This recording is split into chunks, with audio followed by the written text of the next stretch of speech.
On the count of 3, 2, 1. Ah! Boom! We are on live again.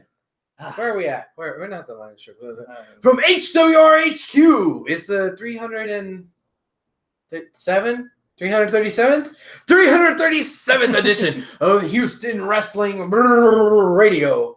This is Abel. This is Arnold. Chris. God damn it. Crap. Do I look that bad when I grow my hair out? You look better. Somebody that's on my game. Chris Hector. Okay, jeez. All right. So Damn, Scott got burned.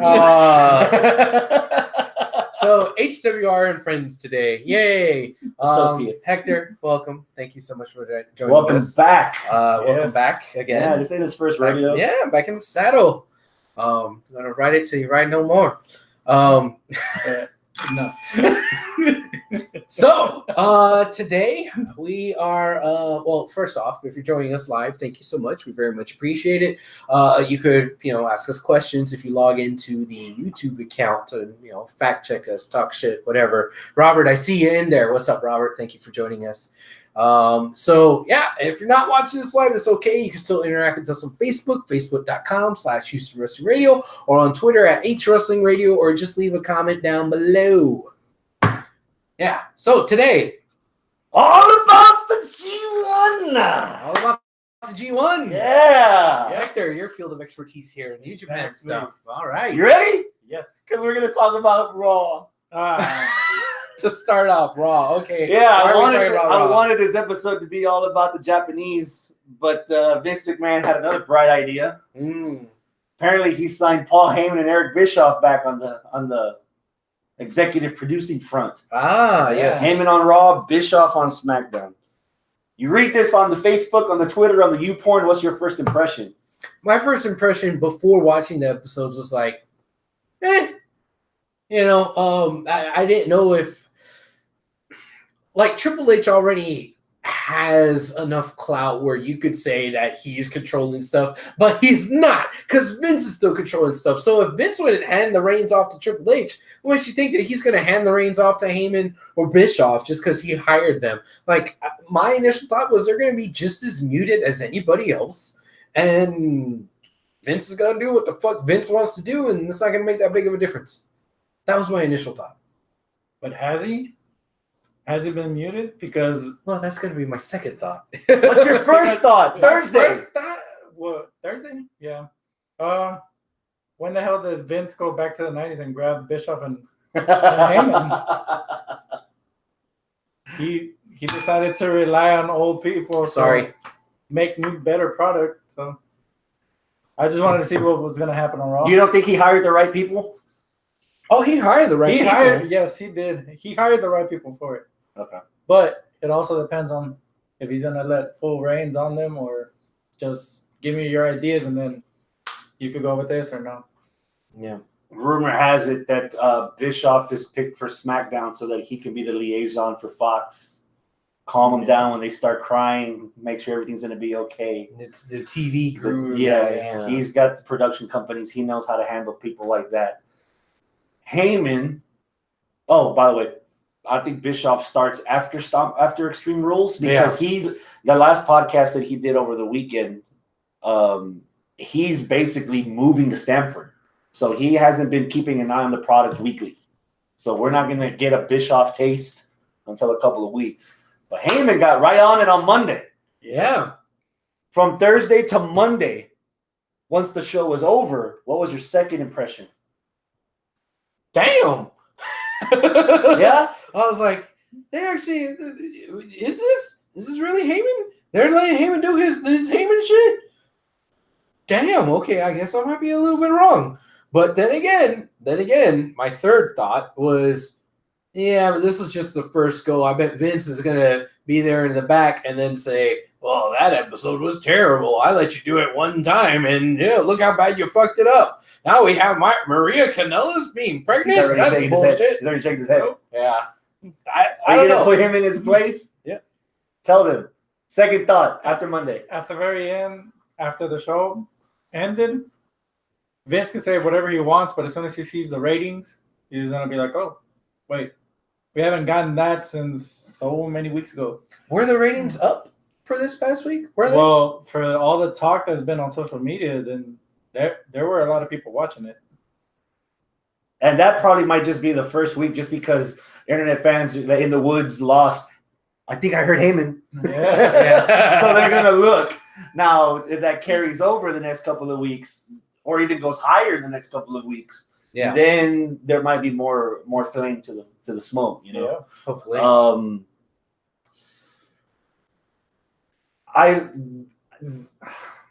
It felt half and half. Okay. I felt like I could tell what was Heyman and what wasn't. Yeah. To begin with, man, I had to break the news to my nephew yesterday. I told him flat out, I was like, look, the way things are going, we're not going to Raw or SmackDown for Royal Rumble weekend, because I bet being in the audience for those 3 hours when there's nothing going on because there's a commercial break has to be insufferable. It has to suck. And how many more 2 or 3 falls are we going to get? How many more restart of the match? How many 3-minute matches with guys that we've seen in NXT have 30-minute barn burners, or women having 30-minute barn burners getting pinned in like 45 seconds? You know, it's and then things happen to fill the time in between pay-per-views. Yeah. If Alexa got beat by Carmella in a minute, that might not be. I personally wouldn't like it. But you could have easily built up to next week's Raw to have Alexa beat Carmella, so that for Nikki to beat Carmella, so that you can build on the story. It feels like they're going to plow through so much so quick because they want to fill all these segments instead of letting stuff air out. Right. You know, so there's stuff on their decisions that I know are still Vince, but I'm sure everybody is still talking about that opening segment with Strowman and Lashley. I bet that's the first thing that went off on your head. That was a throwback for the Rhino. Rhino and Jericho. Yeah. Yeah. And that was a Heyman product. Yeah. Mm-hmm. So it just was like, okay, we're gonna start it off with the people that with the 2 people that the fans have been oversaturated already by. Yeah. Lashley and Strowman. But let's have the match and then a cliffhanger. Because to make them want to see what happens next. And you could even hear the change, because they didn't bleep out Corey Graves saying holy shit. Yeah.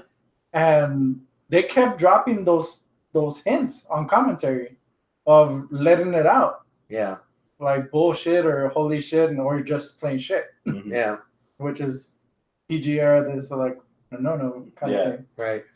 The only complaint I had about that was just there's too many goddamn fireworks there. It's like, okay, you're pouring on the cheese a little bit too much. Save some of that pyro for actual entrances. They grabbed the guy that burned Undertaker. That's I guess so. But like, I mean, it was cool seeing the initial explosion. But if we're gonna have a pyro budget, let's not blow it on a stunt. Let's actually use some of it for entrances, please. But that was my only complaint with that. Something else that felt very Heyman, was the storyline with Maria and Mike Kanellis. Yeah, she's pregnant apparently, and in real life too. Kayfabe, yeah, she's legit pregnant, but they're using it as part of the story. Wait, she's legit pregnant? Yeah. There's no way she's legit pregnant if they let her anywhere near a ring. The story behind that was that you know how they were having all the contract dispute and stuff. Yeah. Well, she signed the contract, and after she signed, she let WWE know that she was pregnant. Nice. That's how it's done. So, yeah. That's why I can never trust them. So Maria is probably pregnant. I'm doubtful because they never lay anyone near the ring. Okay. Yet she showed her clear blue and everything. She did? Hold up. So that's what that was. Hold up. All right. Thanks, Porsche. Mike being the bitch of the team. Probably obvious from the beginning when they showed up on the main roster and he had her name. Yeah. But they're actually doing something with that because they never really mentioned that once they never did anything. So they're actually going to do something. Yeah. I'm cool with it. It'll be for an interesting storyline if they actually go through with it. This also, aside from the fact that it dealt with like adult themes of somebody getting pregnant, right? Aside from that part, it also felt like Heyman was like, Vince, the hell you doing? You got this top talent, this top guy, and oh, by the way, the beautiful Maria Kanellis.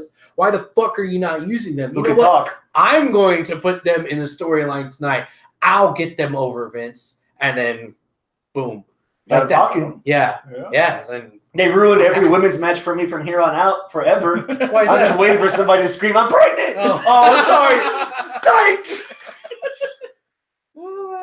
Don't hit me. Don't hit me, bro. I'm pregnant. Shit, man. Wait for Velveteen Dream to use that. Oh, no. Anything else stand out for you on Raw that felt like a change in the positive for Heyman's first night in Gorilla with Vince? Nothing that pops off right now off the top of my head.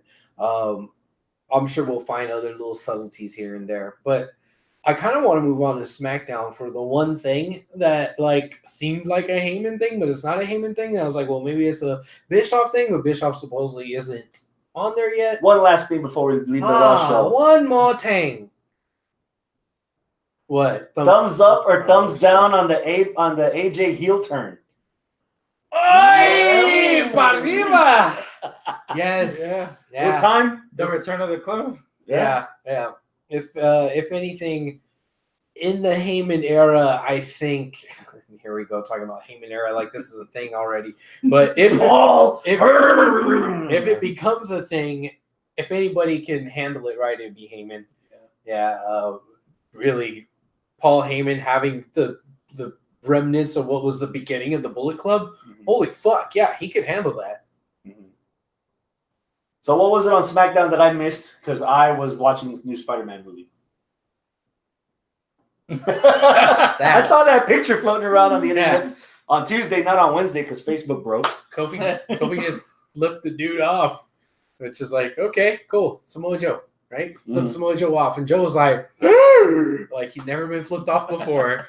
And Kofi got the better of him because he flipped him off and fucking scared Samoa Joe. Every time for the next couple of months that somebody gets flipped off, you're going to think of Ricochet's finger. So that's probably why. Oh my God! Oh wait, it's not you. You didn't give the. We know what that finger smells like. God damn. But let's try it. I don't know what to like. Again, how to categorize that? Was that influence of Heyman on whoever is the lame duck producer on his way out before Bischoff shows up? Or was that Vince saying, oh, fuck it, we're going to do that on Raw. I could show him that I could do it on SmackDown. Or is it just coincidence or what? I don't know. Am I reading too much into it? That's a good question. Okay. I don't even know who's in charge of SmackDown right now. I'm not sure if that's a question to ask for that segment to me, because from the moment that Joe went out and choked Kofi on the ramp, I was already invested. When Joe beat Kofi by unconsciousness Monday, I was interested. Right. So they don't need to do anything out of the ordinary, at least for me, because that shit just writes itself. Well, for the promo, basically when Kofi did that was that Samoa Joe wanted a handshake, and if he didn't. If he would have given him the handshake, Samoa Joe won't hurt the people that Kofi loves. So that further should invest you in it.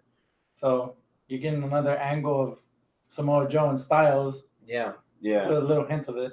Well, yeah, he's gonna be choking out fucking the rest of the New Day so that nobody bothers him in this fucking match because he's gonna lose anyway. I think he actually brought up like his kids and his family and how they he was going like full Wendy mode on him.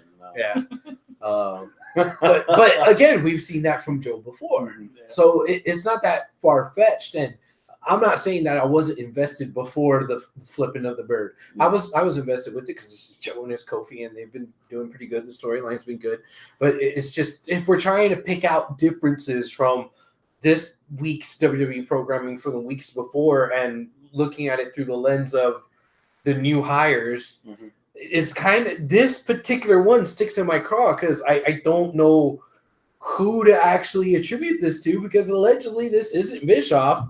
And if it's not Bischoff, it's not Heyman. There's more people on there. I mean, there's one thing that I read about what happened last night on SmackDown that I would kind of attribute to Bruce Pritchard. Okay.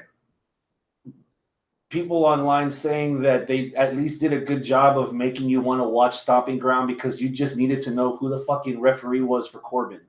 You know, whether you like the decision or not, they gave you a stake. They gave you some meat on that hook for you to like, And they did it last night with Alistair. Yes. It's like, I heard somebody knock on that door, but when I opened it, they were gone. So I'm going to leave the door open. I'm going to leave the ring open for you on Sunday. You come find me. We handle it. Yeah. So now you have a reason to watch a show that you otherwise wouldn't because you want to know who the fuck's dumb enough to try to challenge this fool, you know?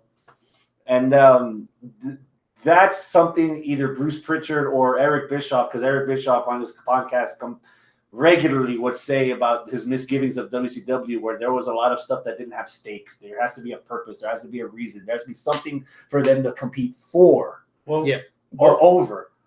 Going back to SmackDown, then what was the reason of Owens kind of doing a face turn? Yeah, I couldn't not heads or tails of what all that happened. I'm not sure if it was a face turn yet. Was it the seeds of a face turn? It was the seeds of it, because when the whole show started, it was McIntyre and Shane on the Mac KO and Mac. show. Yeah. They were on the KO show, but when Owens started asking the questions, Shane would tell him stick to the questions that we gave you, and he was just going off ball.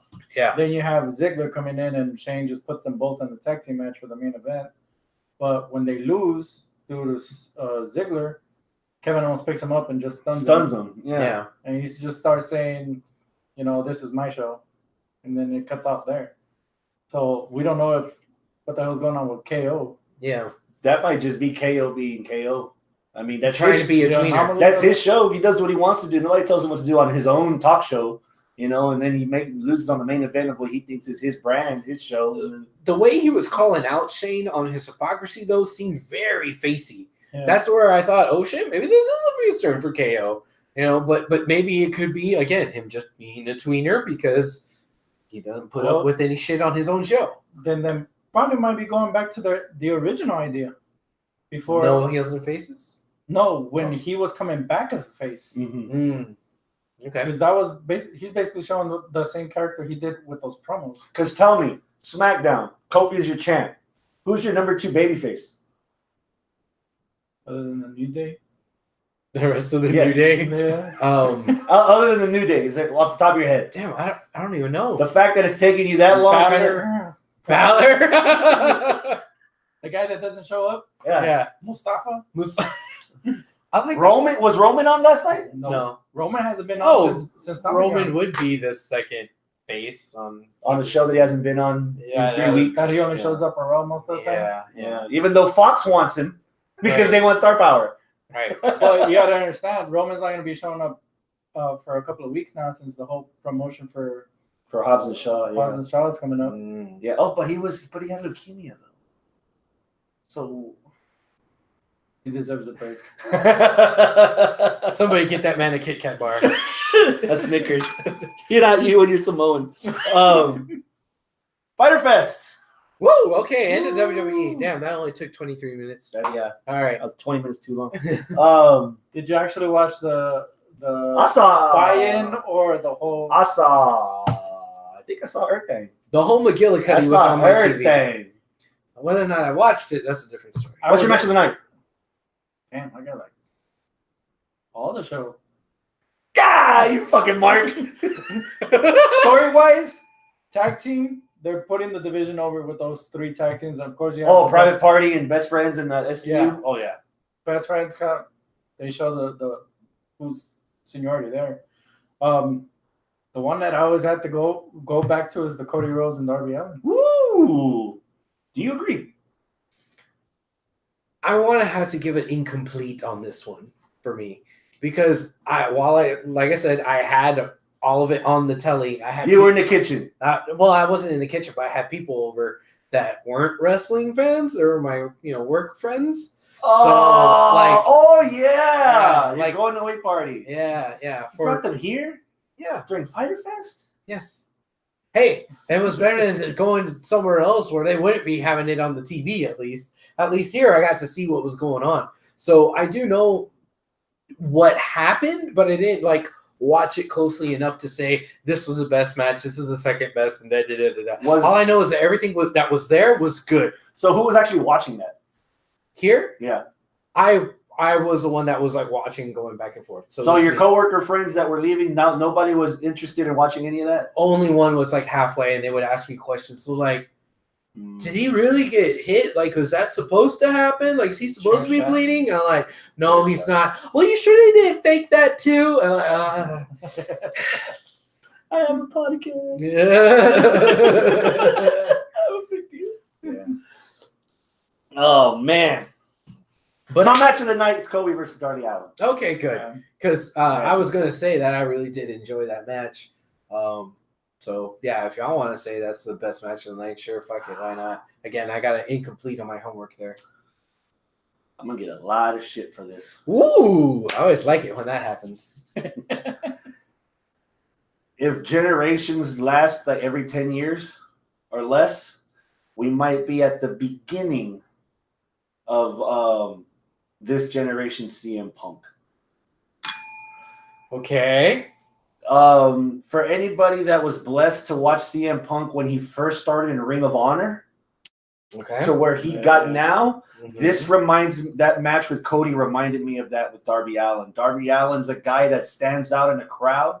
He's not your typical big muscle man. He has his own code of ethics that he believes in, that he understands whether you validate them or not. Yeah. And he has a wrestling style. He has a character that's unique enough to him that if anyone tries to copy it, they'll know who they're copying it from. Just Kenta. like one move, bro. One that now like half the roster does. Yeah. And yeah, dude, so I was already invested in him for the episode of The Wrestlers. I saw So that I was emotionally invested in the kid. It's like, dude, the dude was 20 when they made that episode, and he'd been through enough since. And so I knew who he was, and watching him progress through this match, outsmarting Cody, other than maybe Will Ospreay, I don't think I've seen anyone dart around the ring as fast as Darby Allin did with Cody. Maybe it was because Cody was reacting slow and he looked quicker, but man, Darby looked like he had like endurance for days. Yeah. Okay. And that story left me wanting a lot more. The only nit that I have to pick on that match is twofold. Number one, the audience is dumb.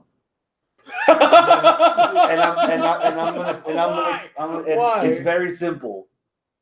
You can't have it both ways. The crowd wants something different. They want anti-WWE. Okay. If they're telling you that we're trying to present more of a real fight feel, then you have to accept the fact that there's gonna be draws. Yeah.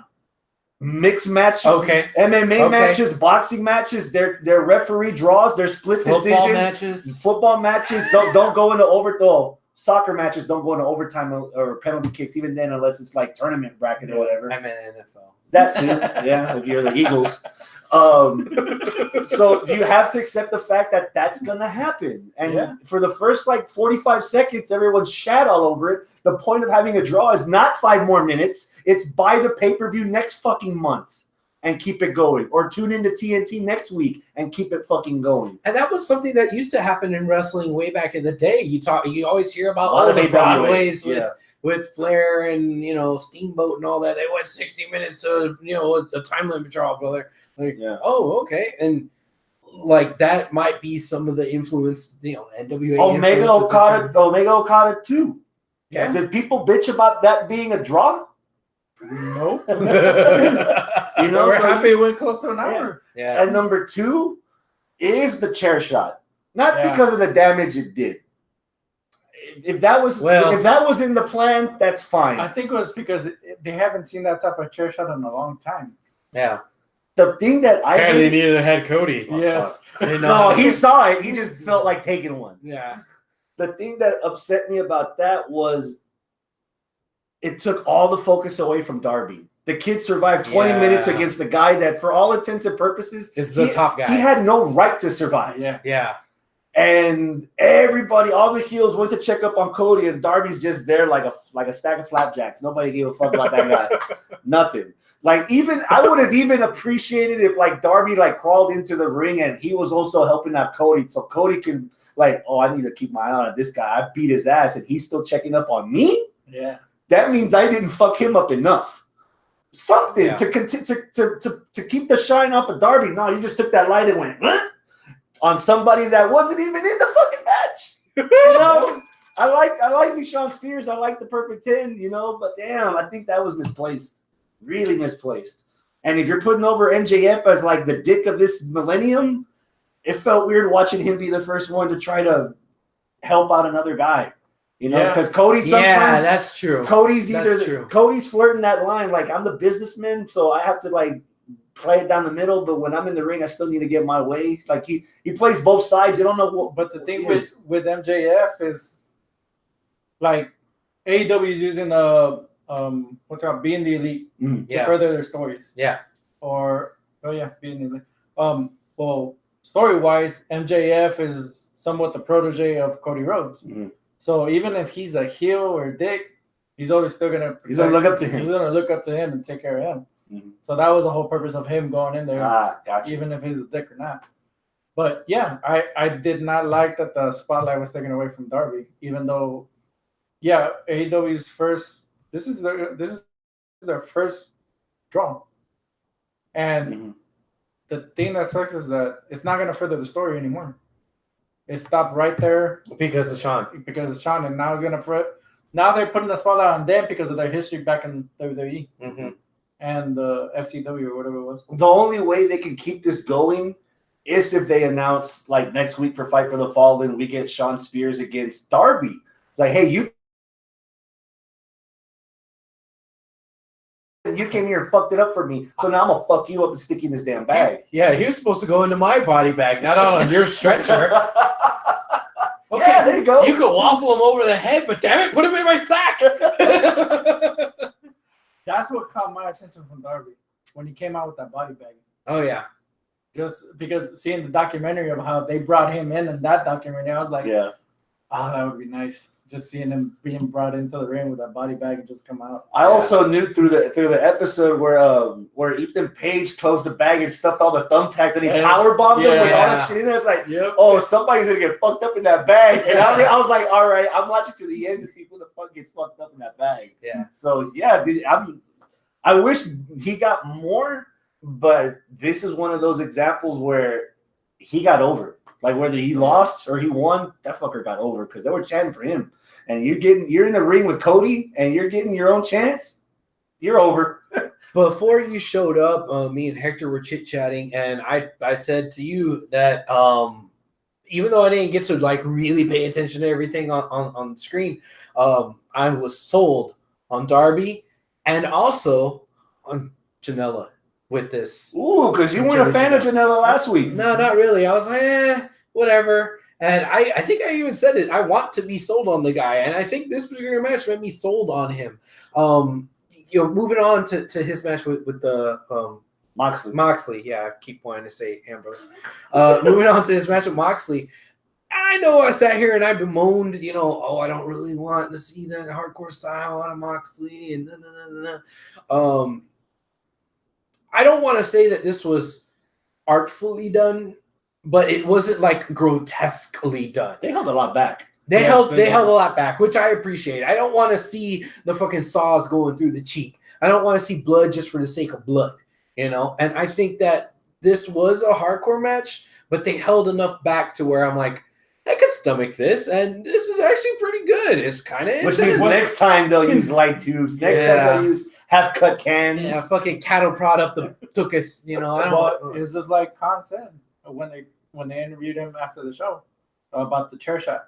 Okay, we thought about it, we used it, we didn't like it, we're not going to use it, but the violence and whatever we show here on pay-per-view is going to be only on pay-per-view, not on regular TV show.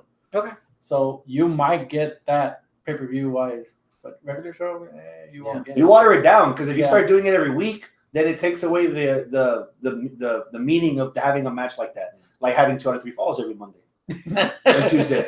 But focusing back on Janela here, I kind of expected some of this stuff out of Dean or Moxley. I expected some of this out of Moxley. I did not expect Joey Janela to keep up in a hardcore style because I didn't think he was that type of wrestler. Like, I thought he was like your pretty boy wrestler. He doesn't even look like he can ride roller coasters because he's not tall enough. Yeah. So, but he hung. He hung, and he hung well. No, he One did, of them have to.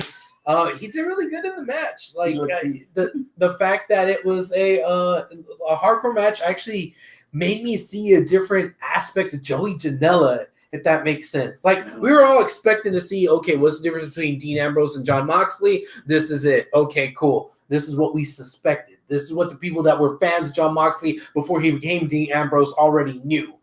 But the big question mark where we got a little bit of definition was with Joey, because I thought Joey was just a pretty boy indie guy and that's it. But no, this motherfucker can do a little bit of hardcore wrestling. Okay, what else can he do? I want to see more out of this guy now. Can I tell you guys when they got my attention? Yes, when? Was it the shoes and the socks? No. When Justin Roberts got in the ring and said, as far as tonight goes, as of right now, this pay-per-view is officially over. Yeah. So the lights are going to go out. When the lights go on, our non-sanctioned match is going to begin. That's fucking brilliant, dude. Yeah. How are you going to have a non-sanctioned match in the middle of a fucking show? Like, that thought never crossed my mind until I saw that show. Yeah. And they presented it so, and at first I was like, man, after fucking Street Fighter and Mortal Kombat 6-man tag, I don't know if this match should main event. Boy, was they told me this isn't the main event because you had your main event. Yeah, this is your dark match. Yeah. Except we're gonna turn the lights on after we turn them off, and then that's fuck, man. Like, yeah, they got you. Got me. I was sold.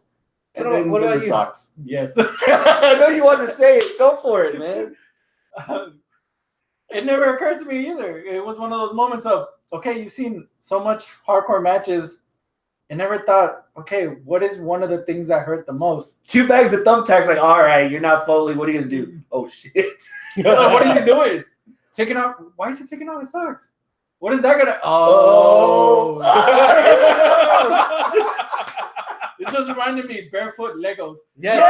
Yes. Oh, man. That was awful, man. That was awful. Yeah. Dude, that whole show. That was fun. That whole show was fun. Borderline really good. Yeah. But we didn't talk about it that much. What about the Lucha Bros and Laredo Kid versus the Elite? By the way, they're having that rematch, I think, in Triple Mania. Really? Oh. Yeah, AAA. When? I think it's the beginning of... No, the end of this month. July 20-something. 28th, I think. Okay. So that's going to be your main event again. Okay. Yeah. So obviously, you saw the ratings that Lucha Brothers and Young Bucks drew on their weekly show. So imagine adding Kenny Omega on it. And Laredo Kid. And Laredo Kid is one of their top prospects right now. He's pretty cool. I like Laredo. He was good. That's fun, man. I wish I would have had a chance to pay a little bit more attention to Laredo Kid. That would be one of the things I want to go back and rewatch. But it's the match that, out of the 3 big ones that were, oh my God, so great, that's the one that's getting the least shine, from like Marks and people that do what we do here. I'm not sure if it's shine. I think it's starting to become not so much a problem, but you know what? We're having anticipation levels of 10, 11, and 12 for this match. It met the expectation. It didn't exceed it because it's so fucking high. Because we already have those mentalities in our head to where a match that, like, what the fuck's that pipe cleaner kid with a mouth, Darby Allin, doing? Oh, wait a minute. Because that exceeded our expectations. Yeah. People talk more about that instead of something that they already come to realize that that's what they're going to get every fucking time they get in the ring. Yeah. Anyway. I think for the whole show, the only down one that I can say was the Ali versus Librarian match. Yeah. Oh, yeah. That was the only one that was like, why is it there? Again, I had a whole bunch of non-wrestling fans here. They were at the dinette table outside, we were grilling, stuff like that. So they weren't sitting in the living room. But the one time when I was glad they weren't sitting in the living room is when she came out there and was just shh, and then the other dude and they were having a shush off. And I was like, holy yeah. And I was like, ooh, I hope nobody's paying attention. Okay, one of them's kind of paying attention because they just hear the hissing. It's like, oh my God, snakes! Yeah, it's like, oh shit. It's like one of those, like, hey guys, this is really awesome. You should watch this. And it's like, don't watch that. Don't watch. Don't look at that. Look, Yeah. shiny. Yeah. What's your match of the week? Darby versus Cody. I have to agree with that one. What about you? Well, it depends. Well, I'm guessing you're gonna go for Styles Ricochet again. The one that took a minute and a half. That's my pick. Nah, I'm just kidding. Man, I'm going to show off tonight. Womp womp. Show off tonight. Here's my candidates. Shayna Baszler versus Io Shirai. Cage match from last week's NXT. That was all right. I did see that. At my place. Yeah, before Yeah. that, before last week. Pre-show for Best in the World. Roosh against Flip Gordon.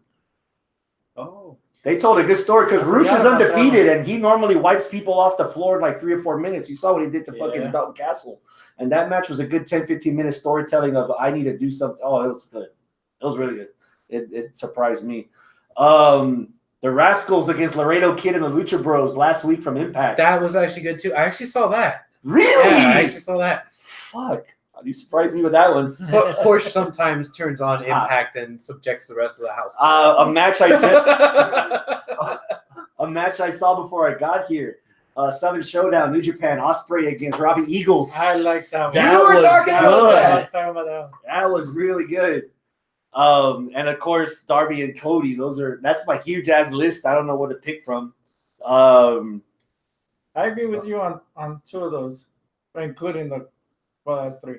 Including, I think for story's sake, I might pick Cody versus Darby Allin. I don't think it's anywhere near match of the year or anything, at least for me. I agree. But that was a nice little appetizer for what's next.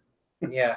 If the shenanigans with taking the shine off of Darby and putting it onto Shawn Spears didn't happen, I might be okay with us maybe saying it should be match of the year. But I think If all that- that stuff actually made it go down a If little that bit. ended with because technically the match is bell to bell, but we do take other things into consideration. If they would have kind of ended it with the code of honor, kind of with Yeah, Cody, handshake. yeah, and even if they don't even if Cody's not happy about it, but show that- respect. yeah, something. Show him something. They didn't show him shit once that match was over. I was like, fuck. But yeah, that's my pick too. Cody versus Allen. But there, again, going back to the New Japan match with Ospreay and Robbie Eagle, there is story with them. Yeah. In that. So that might lean me more towards them than the Cody and Darby match. All right, But- we'll use that as a transition to get into the New Japan stuff. But before I do that, the hell's Blanca talking about in the live chat? She says, "Really, that's my line. Does somebody steal one of her lines?" Oh, not that line. Not the- Oh, well, you say you're going out No. afterwards. I'm just No. assuming somebody get Is- lit. Is the shiny line? Oh, Shiny. Oh, I see. All right. Porsche says, "Yeah, the NXT match was good." the only thing that It kept me was. from the cage match is what I hate the most: their usual cage tropes, like somebody's got to dive off the top, somebody's got to do X, Y, Z. But the finish was very ingenious. Finish was brilliant. Yeah. Even though we saw something just the week previous kind of similar with Kofi just jumping out of the cage, with this she just fell out because she was knocked out of the cage. Which, yeah, she still lost, but she still won. Which I think we've seen before with Big Show getting thrown through the cage and winning. Steve Austin, when Big Show debuted, Yeah. he threw him through the cage and the wall went. Yeah, and then that Big Show still won. And Austin won. Austin won. I want to say Big Show won like that in some other match. Maybe it was with No. Brock or Mark Uh, Henry or something. No, It was two big guys. You're probably thinking You might be thinking Roman Big and Show. Brock. You might be that thinking reason. Big Show versus JBL, where he chokeslammed him through the ring. And JBL And just went to as the Big bottom. Show is about to step out of the cage, JBL's already crawling out. He's Yeah. like, oh, he hit the floor first. So, That's when he went through the ring. yeah. Well, I'm not sure. I just remember some big guy getting thrown through the cage, and the guy that got thrown through the cage won. Is there anybody else in there Yeah, what is it? Porsche Blanca. before we break out the sushi? Yeah, all right. You ready? No, let's get to the G1 Climax! Right. Chico Coyote! So, Hi, arigato. Gozaimasu. Hi. Chris, what do we got? You ready for this? I I feel like I've waited all year for this. Do we need to put subtitles for you? Or? Maybe. Okay. Yeah. Night 1, Block A, Dallas, this Saturday. Woo. Live on Access Television. Are you going? Yeah! Yep. You going? Nope. Oh, I'm not going. But I might watch on Access. Mm-hmm. AXS. Look for me. I'm going to be wearing the New Japan shirt. Oh, no. That's not going to be the way to pick out Chris. The way to pick out Chris is just turn up the volume a little bit and listen for the assholery. Detour, true story. Oh, God. My girlfriend at the time and I, we went to a house show in Corpus Christi that turned into Elimination Chamber. And we're like, the entrance is here. Our seats are here. Bacon is on the floor right here. Bacon! Hey!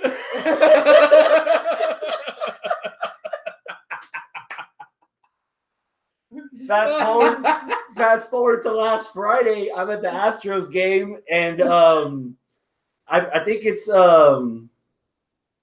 Soldinger, some guy with the weird last name. He has Ric Flair's song as his entrance theme. Marisnik, yeah. And he has Ric Flair's theme. So you hear the woo, and then the pump song, and everybody's like woo, woo, woo. Some dude dropped his beer. I was like, dude, that's $14, man. Dick. Oh man. G1 Climax. She's got a set of lungs on her. 5 matches. Evil against Bad Luck Fale from the Bullet Club. That sounds like a 6. Are you at a 6? That's a little bit more than a 6. I'll probably go. Really? Maybe a 7. All right. Maybe. That just sounds like it's gonna be hard hitting slobber knocker. Yeah, it is. Evil and Fale. What do you think? On that. 8? Yeah. Yeah, I think I'm at an 8 too, man.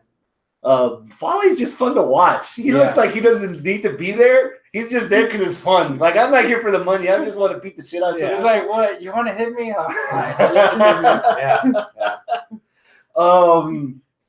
This might be the year that everybody looks at Evil and starts asking why he doesn't have a singles title. I've got Evil winning this match with Fale.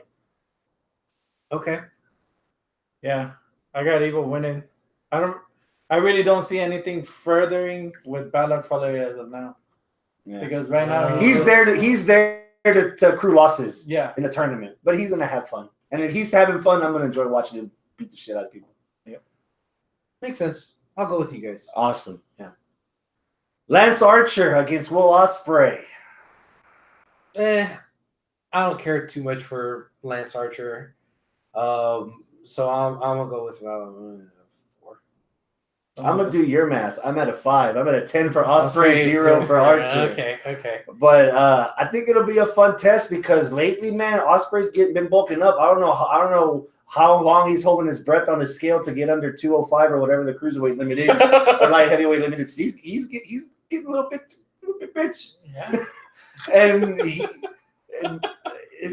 let's see if he can out heavyweight a guy that's taller than him and fatter than him and slower than him and is known to do heavyweight style stuff with Lance Archer. He moves around a little, but he's big. This is gonna be more of a brutal match for Ospreay. Yeah, because Archer's kind of style is just you don't flippy, you don't dippy. He'll just toss you. Yeah, that's what he does. So I think I'll be at a 6 with him with that match. Yeah, you got Ospreay going over. Ospreay going. Yeah, I got Ospreay. Yeah, he's gonna need a lot of points. Because there's a story behind Ospreay, so I really do think he's gonna get far along in this. I think for the few times that New Japan has been in American audiences, they're trying their best to have most of the faces, if not all the faces, go over. So this is gonna be a situation of those where I think Ospreay's gonna go over because they're here. Now, do you think, going back to you, because you made this comment I think a couple of weeks ago, do you think it's gonna be actually Lance in that match, or do you think? Man, that's the point. Man, That's a good point. it would be a huge disservice for everyone on this planet if Minoru Suzuki is not in this tournament. And he had backstage interviews. He's gonna wreck some fucking shop. And dude, why wait until they go back to Japan? Start here. Kill some people.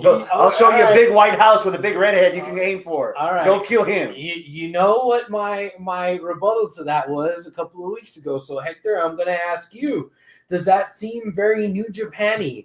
Somebody beats up somebody and then poof, they're in the fucking match in the tournament. Like, is that something that fucking New Japan even does? It seems too sports entertaining. Right now, from what I know, New Japan is going through a transition. Mm-hmm. Because booking-wise, what's his name from the Gato is starting to release the reins on that. Yeah. So there's a possibility that it might happen, but if you're going back to his ways, I don't know. Who would you replace out of the 20 guys in the tournament? I would replace Yano. Oh no! I know that's your comedy relief as the whole matches, but going back to all people that have stories. You just said earlier, Bad Luck Fale's not serving anything. But Bad Luck Fale later on has some interesting matches. He's the type of person that could progress the story. Okay. But out of all of that, Yano doesn't really have anything to do other than he's. I don't think he's ever won a singles title either, but mostly he's comedy relief. Is Juice in this? Yes. Fuera. No way. No. Why not? No way. If Juice. you were thin and a woman in Japan, he'd be all over Juice. Yeah. Juice is the But senpai. it's not in Japan. It's in Dallas. I don't really give a fuck. Let me put it this way: Juice got juiced now. Okay. After that loss to Moxley, he's got juiced. Okay. Zack Sabre Jr. against Sonata. 8. I'm right there. Most of that's for Sabre. Sonata. Okay, cool. Good. You card. sleep on Sonata because sleep on because Sonata. Sabre stands out. Yeah. And Sabre does stand out. Sonata's been always right there towards the end. And just like him, and as of this case now, I think it's gonna be his name, Kenny's friend. Oh, Ibushi. Him and Ibushi are gonna be right there on top At some point, he has to have a breakout because they need somebody to be their face now. Mm-hmm. Yeah. So where you at? I have it at 8. But then Cool. Is it easy to say Sabre's winning this, or you think Sonata pull one out? It's easy to say Sabre's winning it, so I'm going to say Sabre's winning it. I have Sonata. Really? Yeah, I might have Sonata too. Gonna throw some points his way, huh? Mm-hmm. I have Sonata on that because There's a reason for that, though. We'll get to that in a minute. Okay. Co-main event: Kota Ibushi against Kenta. Where you at? 9. Ooh, what's keeping you? Kenta's arm. Ooh, good point. I was at a 10 for that. You just brought me back down to Dallas. Well. And I'm not even gonna go there. I'm at a 9-2 now because of that's the way. How about you? Fuck it. Wow! Despite the arm, I'm just insanely curious to see how well Kenta's gonna do, and it was against Ibushi. So it's like, goddamn. So yeah, okay, his arm, he may have a bad wing, but can he hang? Is he who he used to be? Did he go to WWE and lose it? And now what the kids say is it isn't what he has anymore, and what it is now is weird and new to him. Like what is it? So that right there, that just intrigues me. You think it's too soon for him to have this match? Yes. Good. No. That's I think that's the other thing that's keeping me like as far as a wrestling fan that's followed Kenta through GHC, through Ring of Honor, through his match with Finn at freaking NXT television to 205 to now. I think this is too soon in the tournament for him. Really? If this match sucks because of Kenta's injury or because Kenta's used to going in cruise control with the rest of the roster on WWE, or Kenta just isn't as fast or just isn't as endurance as Kota Ibushi is, that can harm him. They should Just as bad, if not more, than Yeah. all the injuries that harmed him in here. So you rather have him had tune-up matches going before? There's plenty of matches in here that he can have Yeah. a tune-up with in this G1 Climax in the Okay. meantime. They Okay. did this to sell tickets. But for him as a character on a program, I'm not sure if I'd be ready for that. I would. That's agree. like throwing You just- Rousey against Nunez after she had just gotten kicked in the face by what's-her-face. Dude, all you need though is a 30-second little fucking video package that says, "Hey, remember this guy? He's back." I'm not And worried that's about it. how he was before. I'm worried about now. Like, if Ibushi just skunks the guy. And that's why I'm interested because Okay. I'm All right. I'm That's partially intrigued. You got Kota going over. You Oh got fuck yeah! Is that even a question? Yeah, I got Kota going over too. Okada versus Tanahashi. Maybe half of your Wrestle Kingdom main Yeah. events have been this match, and now we're getting it here in the United States. It's This is Brock Lesnar versus Goldberg in Saudi Arabia. We're getting it for the first time ever here. That's great, but it's the same bullshit that they've seen in their home country for years and years. So I don't see through that fucking facade. It's the same bullshit we've seen for them for half of the Wrestle Kingdoms that's been in existence. So, man, 6. 8.5. Woo! I Sure, say okay. that because of the history. Mhm. This is like getting Austin Rock in a different place.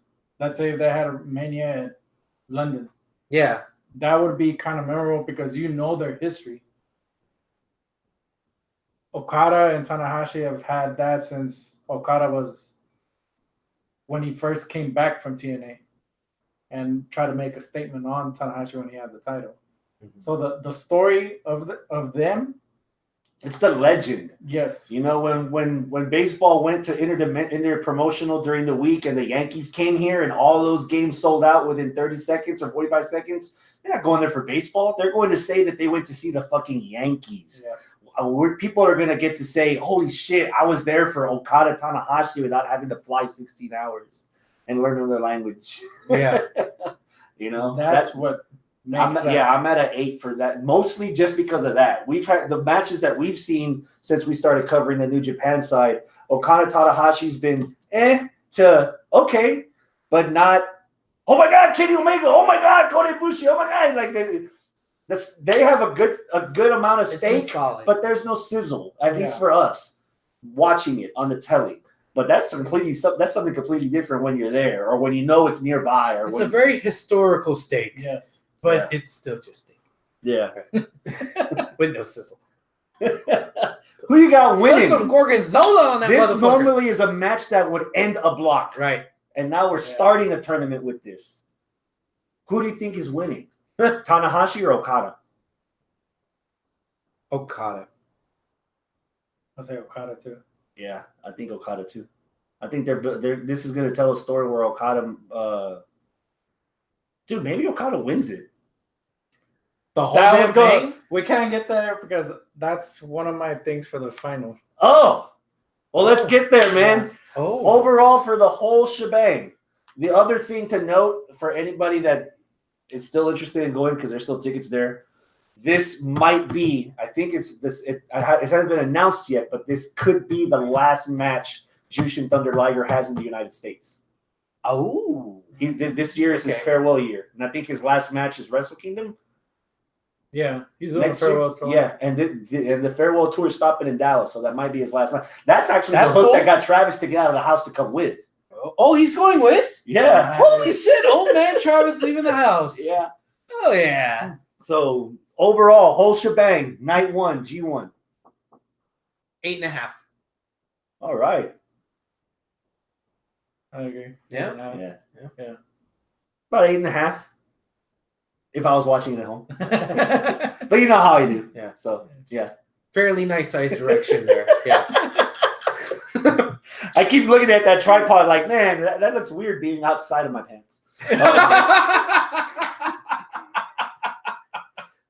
But how about the rest of this tournament, man? 19 fucking nights of bukkake. Night 2, Tomohiro Ishii against Jeff Cobb. Your anticipation. 9. God damn, these two dudes are gonna fucking kill each other, man. I love Jeff Cobb. I love Ishii. Yeah. They're gonna. It's like Godzilla versus fucking King Kong. They're just gonna pound it away on each other and just like destroy everything in its path. Why go to the movies when you're gonna get it? Exactly. Yeah. What about you, Hector? What can I say? This is a match. This is a slobber knocker match. Yeah. So Number that's a 9. 9. Who you got winning? Ishii. Ishii? Cobb. I think I got Cobb too. Be interesting. You just said Ishii, and then when I said Cobb, you said Cobb. Oh yeah, I got Cobb. Bitch, which one is it? Night 3, Will Ospreay against Sonata. Ooh. 8. 7. 7? Mhm. I'm at about an 8. What's keeping you? I don't know. You know what's gonna happen? Sonata's gonna win. Yeah. And he's gonna get a title shot because he's pinned the junior heavyweight champ. There is 4 singles champions in this tournament, so there's enough to further that story. Yeah. But yeah. Who you got winning this? I'll go with what you guys said. Sure, why not? Sonata? You got Sonata? I'll go with the Yeah. experts. I'm the filthy casual when it comes to New Japan here. Okay, casual. Night number 4. All right. Jeff Cobb against John Moxley.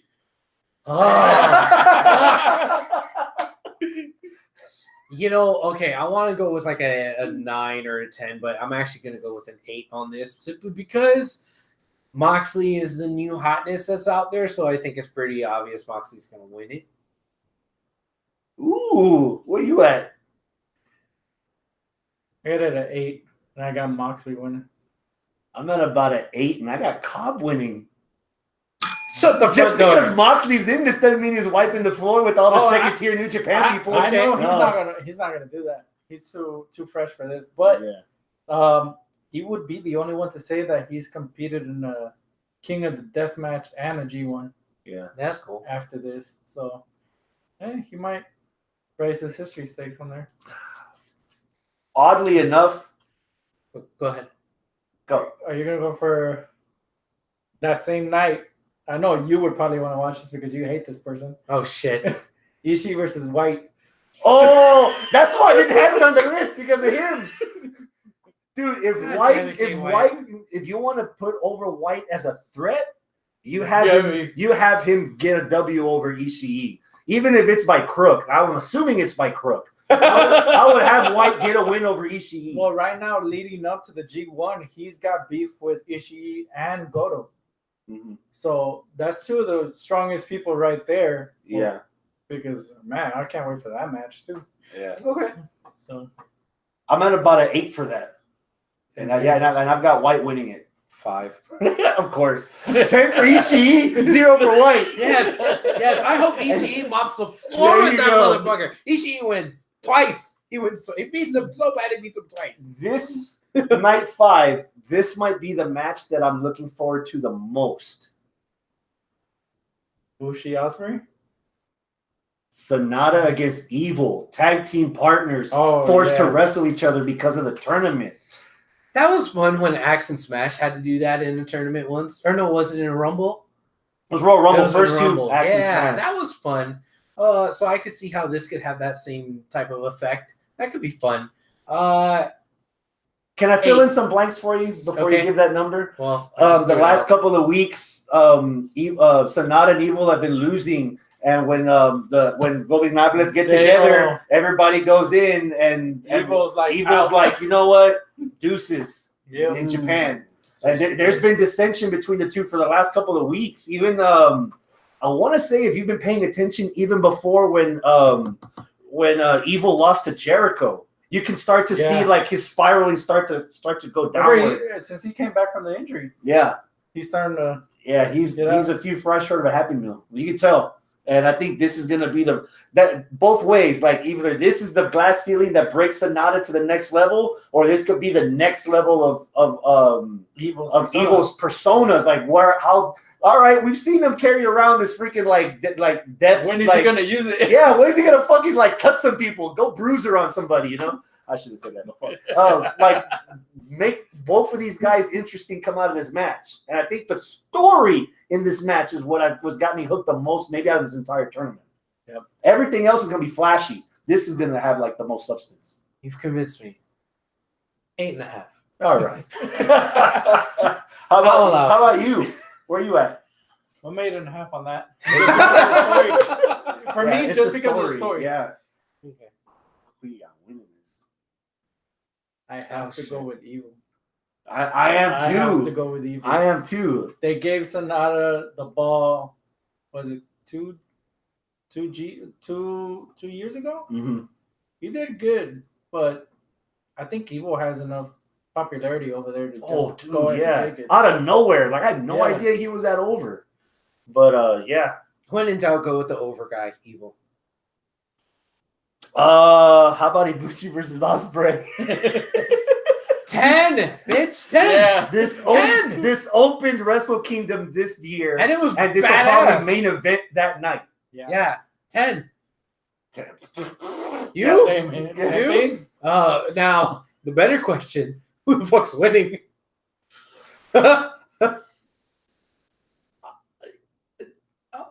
If Ibushi wins, he's entitled to a match. I would think he's entitled to a title match. Yeah. But do you peg Ibushi in the light heavyweight division? Not anymore. At the same time, do you do it with Ospreay? And he's the fucking champ. Ospreay right now is a placeholder. 4? Whenever they get Takahashi back. Mm-hmm. But Ospreay's not going to lose 2 matches in the fucking tournament, so I don't think some champs do. Yeah. Was it Naito lost 3 times? 3 once. times, and he still won the briefcase. God damn. Yeah. So I got Ospreay. I don't see one person in this tournament going the streak. Everyone's losing at least one match in this tournament. And I think for Ibushi, this might be it. Okay, fine. You convinced me. Yeah. I got Ospreay too. Okay. Yeah. Night 6. Jon Moxley against Tomohiro Ishii.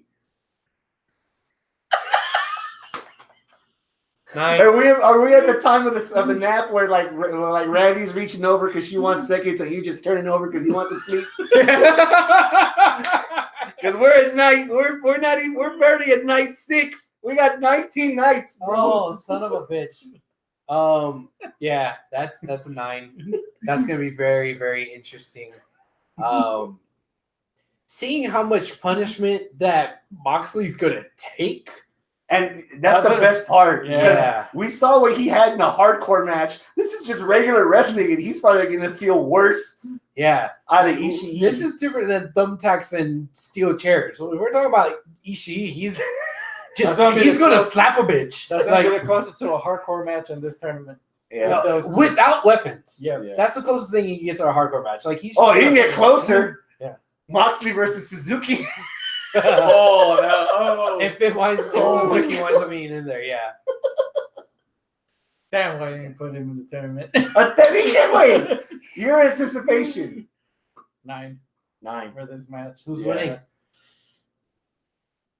I got Ishii winning. You know what? I want Ishii to just for Moxley. Okay. I wouldn't mind the story where Moxley wins like the first 4, 5, or 6 matches. And then he just gasses out because he's not used to a tournament like that.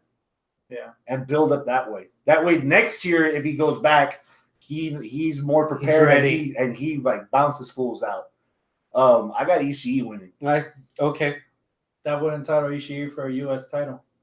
That he never gets defended. Yeah. Night 7.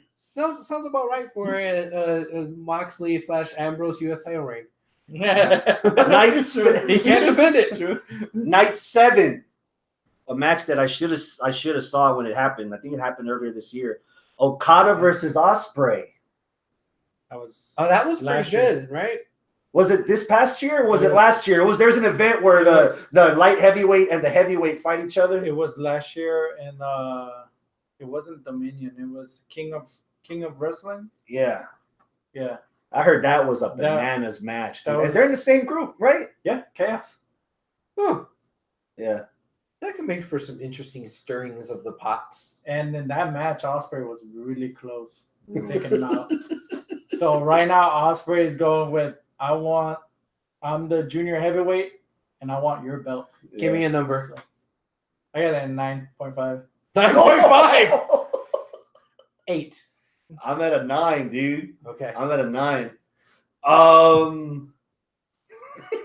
Cop out because I mentioned it earlier. This match is gonna end in a draw. Time limit. It's not there. If it's that good, give me more. Leave the door open. Don't have it. And again, the same complaint I had with the Cruiserweight Classic. They kept harping that these matches were 20-minute time limit, and none of them reached the draw. Yeah. So one of them has to, and I bet it's this one. And it's easier to do that in a this style tournament than in the single robin. elimination. Yeah. So yeah, why not? But I don't think that's going to happen here. So Osprey. I got Osprey on this one. Osprey. How about Ibushi against Sonata? Have we lost all our listeners? Our viewers? Are they still there? Okay, good. They're there. We All got right, good. Yeah, we got a few in there. Nobody's saying anything, but They're probably just as gassed. as I you are. know. They're waiting on the subtitles. Ben, bottle of water. Pineapple.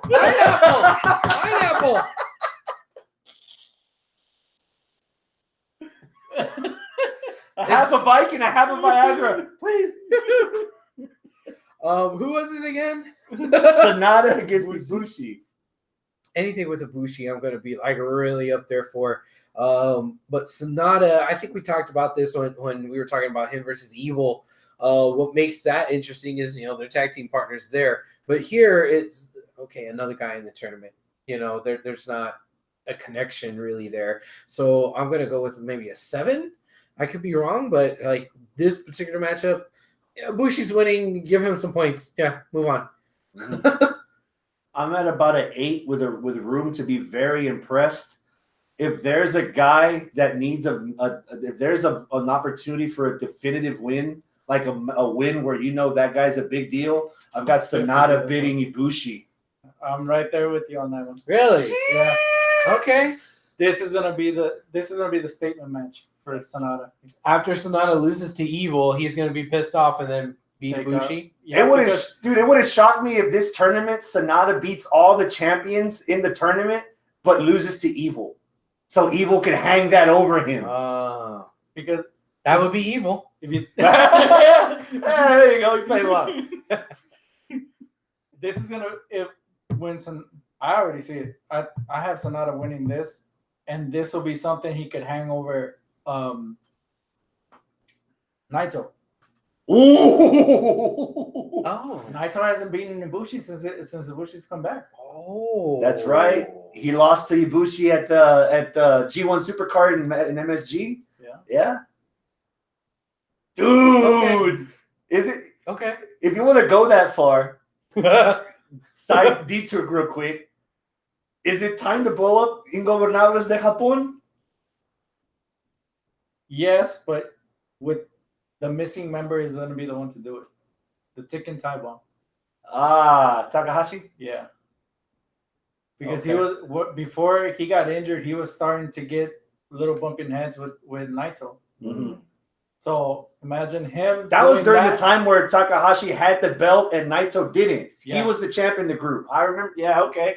It's been a while because you go see him and that stuff fucking cat. Oh my god. But yeah. Now he's got 2. Oh fuck. Spay or neuter it, please. But yeah, he comes back because nobody's paid attention to him ever since he left. since he's got. He's announced that he's coming back. He's throwing hints. Yeah. Because at first I thought he was going to come back at Best of the Super Juniors the final night, and he never showed up. But now he's throwing hints here and there. Like his most recent one is going to be for Dallas. But again, he's putting like two different he's got a match card there, but nobody that you don't really know. So we don't know what the hell he's doing. But you got him, then you got Evil's doing the little breaking apart. That's all you need to break a group. Nice. So you guys are not. So there's actually more story in this that could possibly happen on one side of the ring. Not as much story between the two guys themselves. Yep. Okay. That's how New Japan keeps you interested, because you got to keep looking at everything. Yeah. Night 8. Halfway. Not even. That's why you don't do math. Damn it. Someone that's in our match of the year candidacy, Mr. Takagi, against John Moxley. God damn it. Moxley is going to get Rochambeau this entire fucking tournament. Yeah. He's going to be carrying around gallons of lube every night. Oh, man. That got a bad bitch. You know, he's... Do you need a break? Nine. Takagi is he's not the lady to mess with. So yeah, I don't know who's gonna win this though. I might need y'all's insight on I got this at a 9, but I just hope they don't do what they did with Asuka to him, because he remained undefeated throughout the whole time till the Super Junior night. After that, I just hope they don't mess him Run up him for to the this ground. Yeah. I got Takagi winning this. I'm at about an 8. The only experience of Takagi I have is his match with Ospreay that's in our match of the year list. I haven't really seen a lot of him. So I've only seen him in tag team action. That's it. Which match would this be numbered for Moxley? Is this his 4th or his 3rd? Night 8, this would be his 4th match. Yeah, he's losing this. Well, after he loses to the beginning of the downward. He's gonna run out of gas. That's the story they're gonna say. He's gonna come up so beat up after this fucking tournament. Night number 9, Okada versus Kenta. Where you at? 8. Just because of Kenta he was the face of a different company. Okada's representing New Japan. 9. What was it? What was the company? Noah. Noah, right? Pro Wrestling Noah. That was Kenta. Yeah, I'm at a 9 too. By this time, this will have been Kenta's 5th match. Any rust he might have had, hopefully, is gone by now. Yeah. And Okada, for whatever I have misgivings I have of him as not being as fast as a lot of other guys that are more famous. He's slow enough that he won't. I don't think he'll leave Kenta behind. I don't think there's going to be a pacing problem in this match with those two, as opposed to somebody that's got a lot more up to their step. Do you think he's gonna Kenta's gonna use some of his friend's moves? Yeah, he might use CM Punk's move. I have Kenta winning.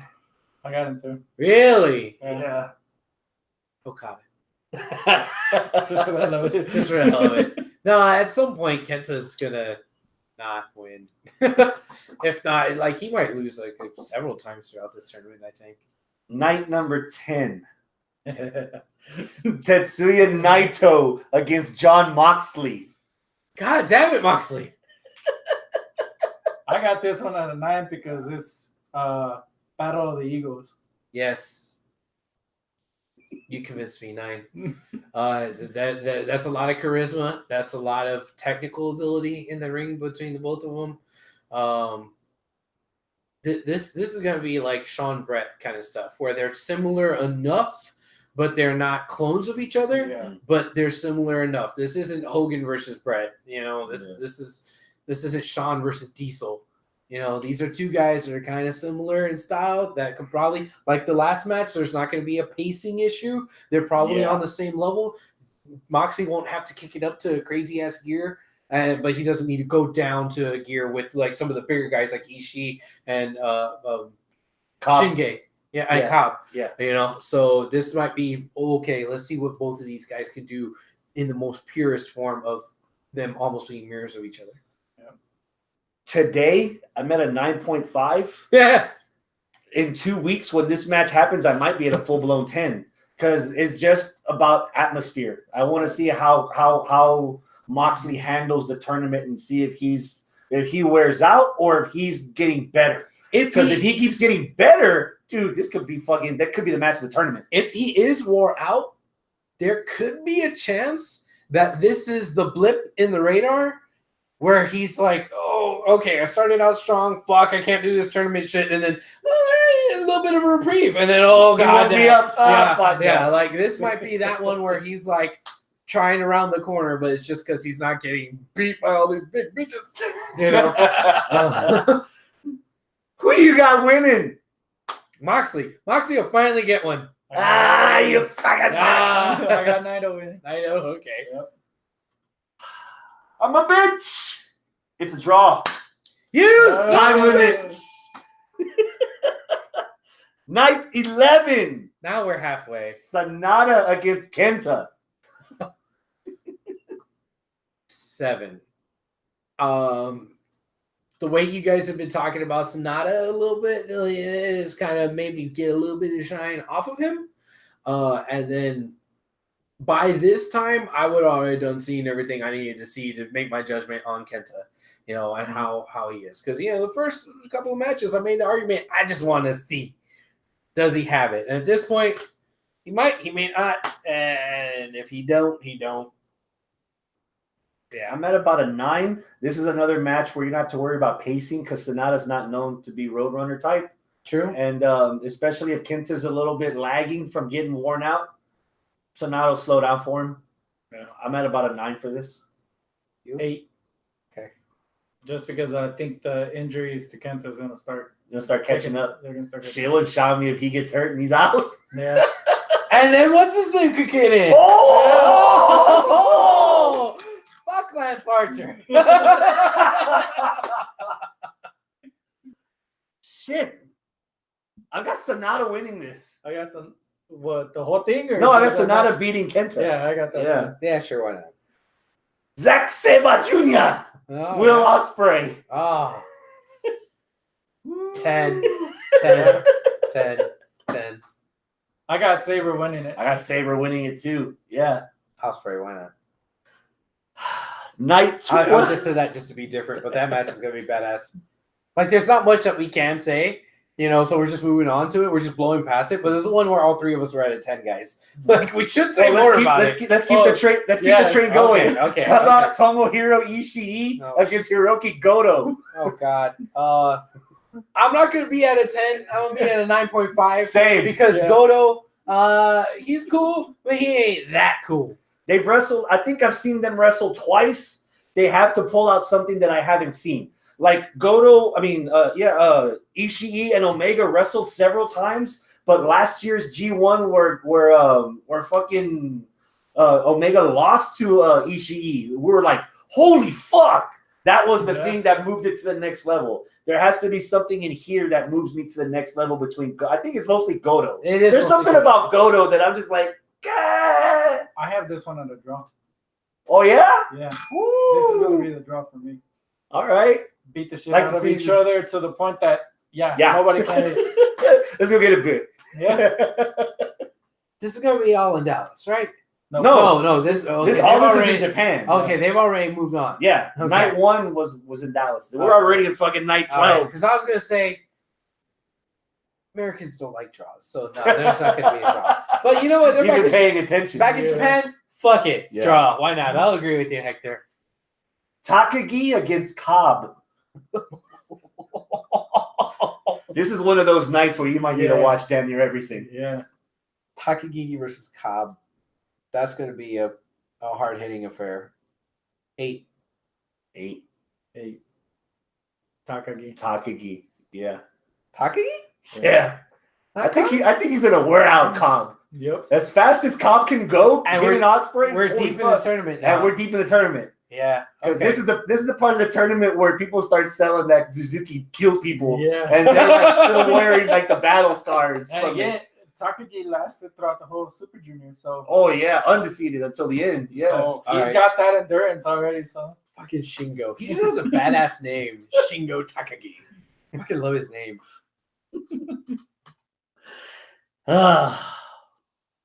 I am at a 10, motherfucker, for Toru Yano against John Moxley. There was a Yano, the guy you were trying to kick out of the tournament? yeah, and here's why. Moxley's debut in Japan against the Young Lion that opened the show. And then he was looking at him like, you're not supposed to be kicking out of that. And he beat him up some more. You're not supposed to be kicking out of that. And then he beat him. And then he went back in the ring. And instead of beating him up some more, he carried him over his shoulder and took him backstage. I became his And then bellhop kind of guy. Yeah, and even like in the post match backstage, they're like he's got him over his arm like fucking like Weekend at Bernie's. Weekend at Bernie's. This is dead, and he's like chilling, like trying to give him. He's like, "Can you give me a Sprite? You know what a Sprite is, right?" Oh, okay. When people tell John Moxley what's funny, it's not funny because we've already seen that. Yeah. When Moxley does stuff that he thinks is funny, it's funny. Yeah. You put that against Toru Yano, it's a 10, bro. I'm not watching that for the catch as catch can It's shit. just- I want Moxley burning DVDs at ringside. You know, Pirate Bay that shit. That's what. Yeah, that's gonna be the bell curve where Moxley's like, you know what? I might still have a chance, and he's gonna come up because of that. I'm at 10 for that. I got Moxley winning it. I got a 9. I wouldn't even be surprised if Yano pulls something out of his ass and beats him. I'm not too familiar with Yano, so I'm at a 6. Okay. He's But the guy that takes out the turnbuckles. And throws out Okay, DVDs because okay, he's a okay. producer and he makes his own Okay. movies. Yeah, this is where my filthy casualness of New Yeah. Japan kicks in. I don't know too much about him. Yeah, I know. Fuck. Night 13, Tanahashi against Ibushi. 8? Yeah, 8. Who you I got? want Ibushi. 'cause Tanahashi beat him last year in the finals. Yeah, but Tanahashi don't need it though. That's what I thought last year. Yeah, Mm-hmm. that's what I thought about like 3 Okada matches ago. So I don't know. I'm at a 9 and I got Ibushi getting the come up. Revenge from last year. I got a 9, and yeah, same thing. I got Ibushi being the one to put Tanahashi down. Okay, good.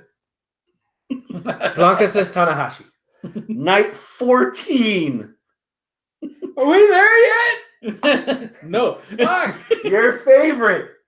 Jay White against John Moxley. 0. No. 4. Okay. 4. Seriously, 4. A Moxley. lot of room to impress, huh? Yes. A lot of room to impress. Moxley is already going to be by the end of this tournament, and then fuck Jay White. Fuck the revival, fuck Jay White. and We Jay, need to make that a shirt. and Jay White's winning. So I goddamn got it. Jay winning too. I'm at a 7, but I got Jay winning also. Yeah. 6. I got And Jay White winning. God, fucking Jay White. God damn it. Hiroki Goto against Jeff Cobb. Woo. That could be interesting. That was a never open weight match before, Was it? I think. Mm-hmm. Yeah. Give me a number, Hector. 7. 7. 6. Room for improvement. I don't know what I'm missing on Goto. I don't know if it's the look or if it's his presentation or his. There's just something about him. I just can't. I'm missing something. I don't know what it is. He went back to, was it 3 years ago? That storyline that he had when he faced Omega and the G1 and the finals. He went back to that story. That he doesn't create excitement anymore. He doesn't have enough respect already in the game. So he's already there just to be there. There's no more excitement towards him. Okay. So I that's what I'm missing from him. There's nothing. No new. fire. Yeah. Yeah. Okay. I thought I was the only one. Can I say something similar about Cobb? Go for it. I think Cobb, without his fucking Matanza I knew you were going to go there. Not as a negative, but you're Yeah. so used to him as that character. You're not used to him as himself. When he's out there just in the little chones that says smiling Cobb, and and that's all it. that It's shit. like, okay, bro. I get it. You're still a badass. I like your moves, but You're a fat Kurt Angle. you though. had a really great character, and now you're like, oh, nothing. You're just another guy. You're you. You're a jag, and that's it. You know. So bring something, some other flavor. He needs something. I'm not saying for this match, but I'm just kind of bringing this up in general about Jeff Cobb. Jeff Cobb needs to find a little something that's Is going to make he him different. Hawaiian or Fijian or what is it about Cobb? What's Samoan. his nickname where he's from? Maybe he needs the dancers like Samoa Joe when he first came out. He don't need, Something that- no, he don't need no thicket dancers. No, No? he don't need to do that. No. You don't want to see thicket dancers. Goto and He Cobb. needs something else. Goto and Cobb. Who you got winning? Goto. I got Cobb. I got Cobb too. Fine. I'm wrong. No. Tetsuya Naito against Takagi. Woo! Enter Fun. and going out there. Yeah. I got Takagi. Really? Yeah. Naito win this. 8. 8. I got Naito. I got With like 30 seconds to go. Real. Oh. Okay. So he barely squeaks it out. Yeah. Okay. Yeah. Night 15. Ibushi versus Saber. Oh. 9.5. Okay. 9.5. Hector. Ibushi versus Saber. 9. Ibushi. That's happened several times recently. That rarely happened, and then now they're like kind of watering it out a little. Recently, I think Saber made Ibushi tap. Yeah. So Yeah. That's a 9. Man, it's gonna be hard to predict this one because it really depends what the standings look like. we're at that this point. yeah. Fuck, I don't know. They could be a pick 'em just depending on Well, pick one. points. Saber. You know what? I'll go with Saber. What do you think about Osprey and Kenta? Is that the next one? That's the same night. Same night. Oh, Osprey and Kenta.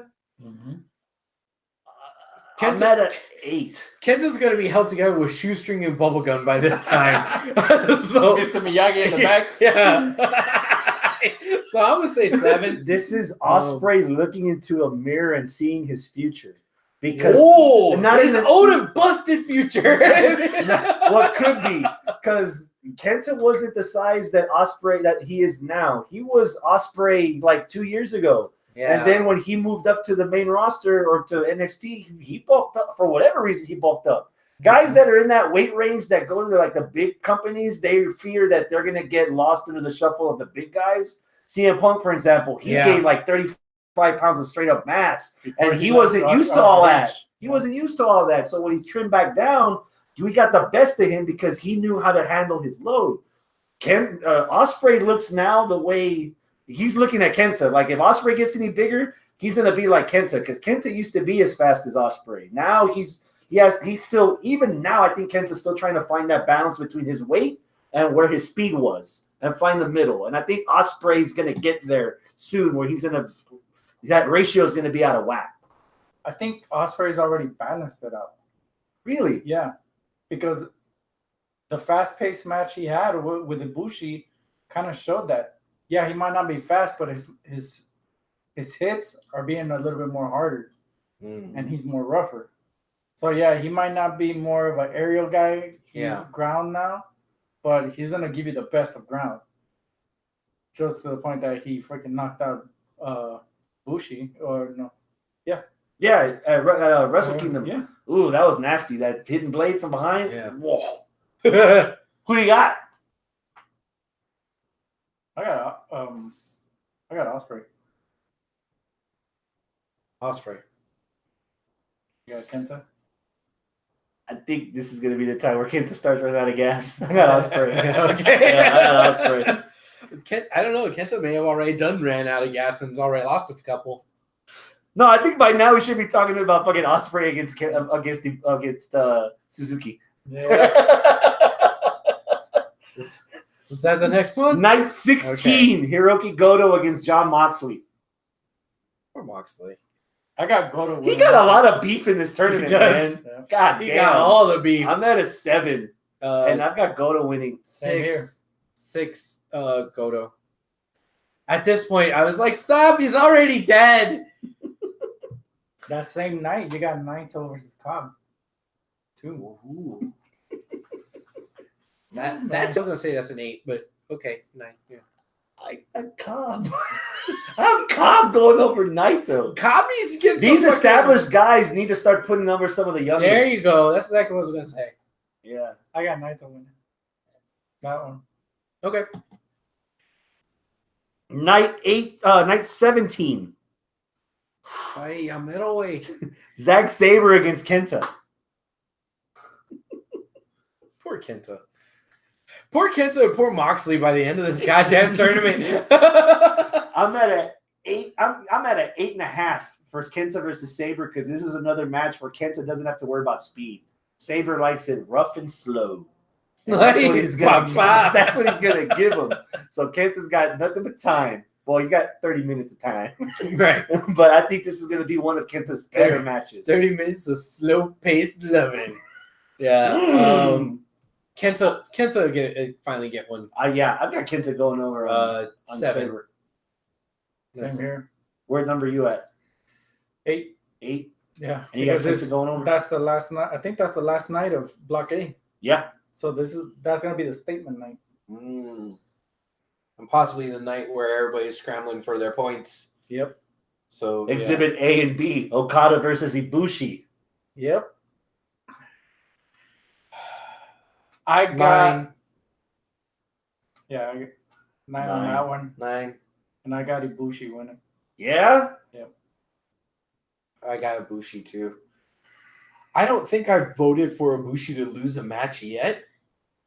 And at some point, I'm going to be wrong. He's going to lose at least one somewhere in there. But he's going to be having like buku points. I got Ibushi winning because the guy just basically signed a lifetime contract with New Japan. Yep. So you gotta give that guy Yeah, something. But at the same time, like I said earlier, is it too soon to just go right to the heavyweight title, or do you build him up? He had the Never title. He has been building up throughout the years, though. That's the thing. Whether he was with New Japan or not, he's been You competing in think G1. people might have forgot about that since he joined up with Kenny with the Golden Lovers and the Golden Elite? Maybe we've forgotten about that, but the Japanese That's folks, they haven't. that's a transition point. That's a launching pad for him. Okay. Yeah, you don't have Kenny now, but you still got me. Part of the Golden Lovers. Everybody loved the Golden Lovers. Yeah. So it's like Michaels and the guy you forgot. Jannetty? Yeah. You're Japanese? Oh, So did you just compare Kenny Omega to Marty Jannetty? God dang, Shane! Holy shit! He left New Japan, so yeah. Oh, fuck. Never to be seen again. I'll add the graphic when we finish recording for Hector. Hector went back to his home country. Wow. Kenny Omega is the Marty Jannetty of the Golden Lovers. Holy shit. Oh my God, that Who fucking can it Simpsons be? reference. Okay, go ahead, sidetrack. Neither one of them is the Jannetty. Yeah, but who? If you had to put a gun to my head, who's the Jannetty? Ibushi. Really? Yeah. Damn. I think Ibushi's more extreme than Omega. Yeah. We're talking about over, though. Who's more over? Yeah, that might Kenny's be more true. over. Well, a wise wrestling legend once said that if you're good enough to go, that you can make a mop look good in your match, then you're over. He did. And he did wrestle Yoshihiko. Yep. You know Yoshihiko, right? Yeah. Yeah. Can you wrestle that little girl from American Yeah. Japan's Got Talent? Yep. Yeah. Little 9-year-olds? Shit, they're yeah, I don't know. Fuck. God damn. I have Ibushi winning this, And quite possibly that'll come back to haunt him at Wrestle Kingdom. The whole Quite tournament or what? possibly. No, well, this match. We'll This start match? with this match. Ibushi Okay. beats Okada. And then Will Ospreay against Tanahashi. 7. 8. 8. This could be for like points, and it matters. And Tanahashi might be looking to be, trying to win there. Like I said, the veterans need to establish the youngins. They do. I've got Ibushi and Ospreay going over on the names. Okay. Yeah. Okay. Night 18. Son of a bitch. We're getting there. Tetsuya Naito against Jay White.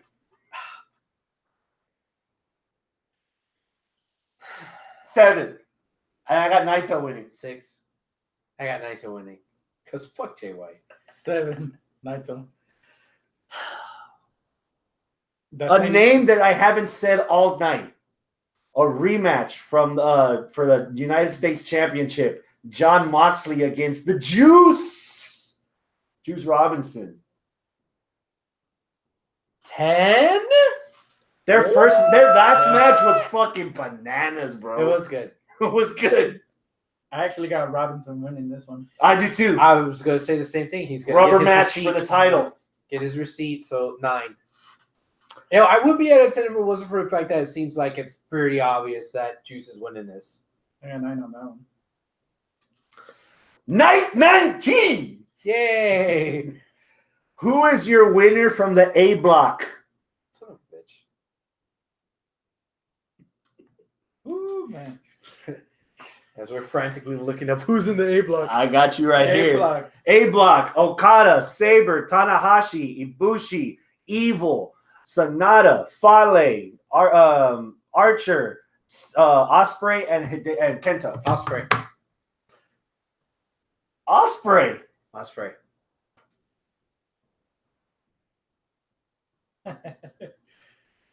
Going back to what we talked about earlier. Wrestle Kingdom is going to be a 2-nighter. I got Okada winning it. Oh. You haven't had this happen. The champion win the G1 before and choose his own opponent. So I got Okada winning that one. The A block. I had Ibushi winning the A block. But if you're telling me that, I would love for Okada's only loss to be against Ibushi. And if he wins the tournament, he picks Ibushi to main event whatever night they want to end that night with the heavyweight title. I like that too. Yeah. And Fuck that's it. why I said the Fuck history comes back to haunt him. I would even go so far to say that Ibushi would lose to Okada at Wrestle Kingdom because I would think it's too soon. But that story building up to that, dude, that's easy. That writes itself. Night 591, Moxley versus a robot from the future. I got the robot. Moxley loses. You know what? What was the name of the maid in the Jetsons? Oh, fuck. Betty? Elsie? I thought it was something with the B. forgot it. I'm not gonna lie, I can't remember. Betty's the wife. Betty was a wife? No, Judy was a wife. Judy Jetson. I have no idea. But you know where I'm going with that. Yeah. All right. You know what? I'm going to change my mind. I'm going to go with Ibushi. You're going with Ibushi. I'm going to go with Ibushi. Although I really like your guys' idea. So Ibushi against either Naito, Ishii, Robinson, Yanu, Goto, White, Cobb, a guy that we didn't even mention at all because I have no fucks to give as of now. Tai Chi, Takagi, and Moxley. Oops.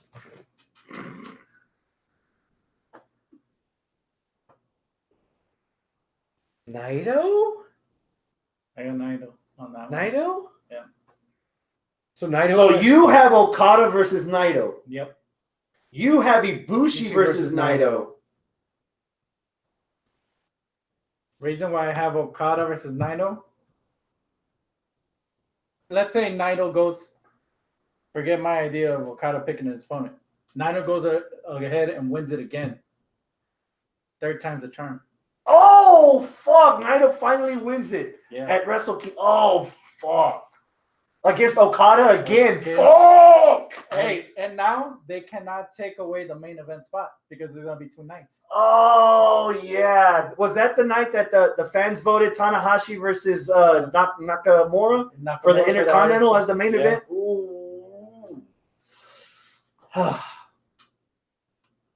Who you got winning the D block?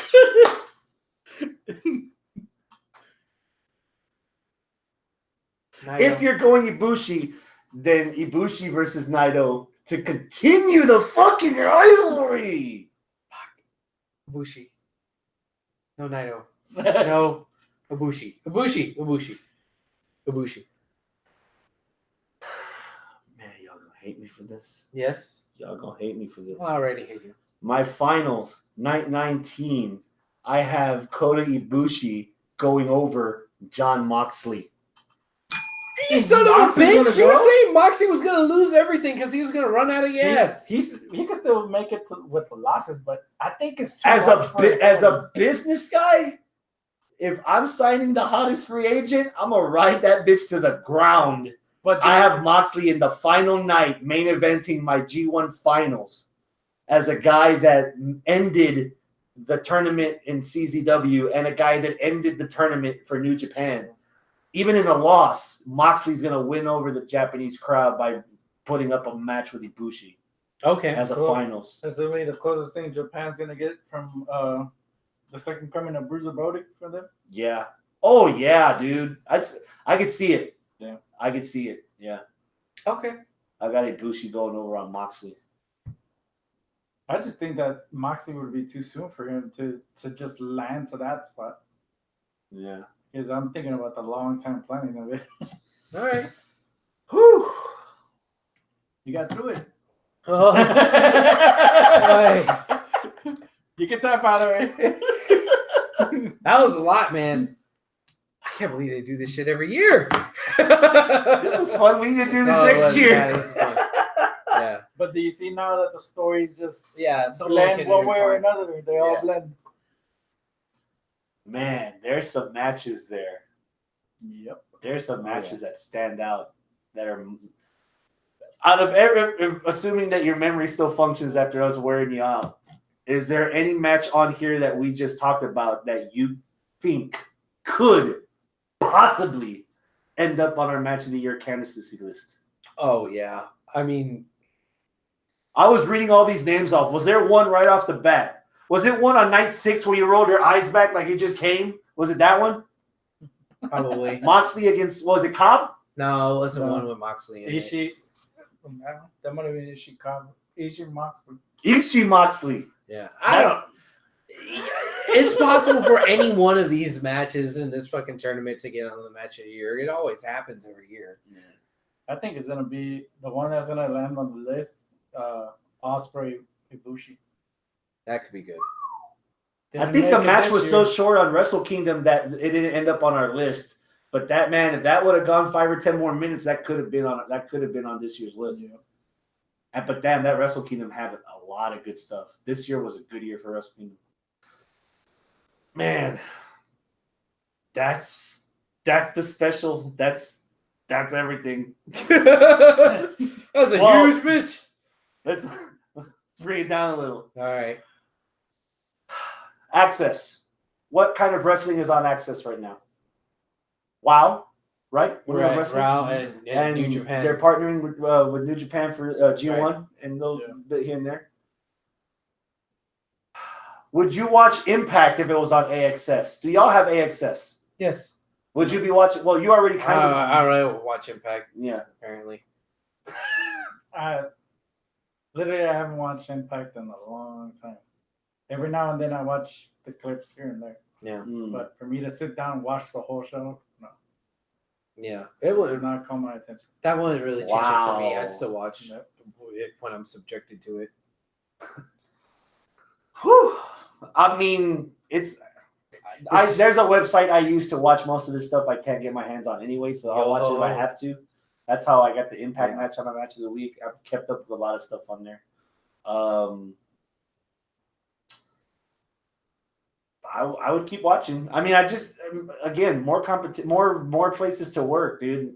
It's good for everybody. I mean, it would hate for And Impact at this point, they've survived death for so long that you want to see them keep going. They're the cockroach of the industry. Yeah, but like eventually cockroaches make good friends. Y'all saw Wally? Come on, y'all wanted to live. I mean, that is just like NWA. NWA was supposed to be dead and gone. Going to that, Eli Drake signed with them. Yeah, and James Storm. Yeah, James Storm. James Storm's their new North American. Yeah, North American champion. He beat Punk's old friend. Oh, Colt Cabana. Yeah. Oh, boom, boom. Yeah, Colt's got an injury, but they didn't know how bad it was, so he had to drop it. Ah. So yeah, we get James Storm against Eli Drake. Dummy. Yeah. While I still have you awake, let me talk to you for a couple minutes. Oh, okay. Main event for the world title. Michael Elgin gets a shot at Brian Cage. Slammiversary in Dallas the next night after G1. I have no fucks to give about Michael Elgin. You never have though. Yeah, I know. Well, Michael Elgin. Yeah. But I really like Brian Cage. So cool. He does something good, but Michael Elgin, fuck that guy. And you're phased out. You don't know what any of these people are. I'm talking Japanese. I know that. I know who they are. I am aware. I am aware who they are. 4-way for the women's title, Monsters Ball. Yeah. Yes. Taya, this is gonna be cool. Havoc, Rosemary, Su Young. Yes. 10? I'm at a 10 for that. Really? Mm-mm. Okay. The build up to this has been pretty good. It has been James good. Mitchell's trying to keep both the evils on the same page, but they're going to combust. Yeah. And the faces just want to live. Taya is trying to survive all this. I got Rosemary getting the belt back. Why not? Yeah. X Division. Johnny Impact, Johnny Mundo, Johnny whatever, Johnny Nitro, John Morrison against Rich Swann. Impact has actually done a pretty good job about making Rich Swann a credible threat and a good, not comedy relief wrestler. I don't know if I care too much about him after all the stuff with his girlfriend and all that, but whatever. Are they helping you slowly forget that? Maybe kind of. I don't know. But Johnny Impact or Johnny Mundo or whatever the fuck we're calling him now, I fucking love that guy. So yeah. LAX against the Rascals for the tag titles. Feel free to jump in at any time. Yeah. I got something about LAX. All right. The new LAX, it kind of feels like the new Rockers to me. Janetti and Leaf Cassidy. LOD 2000. I fucking loved Homicide and Hernandez.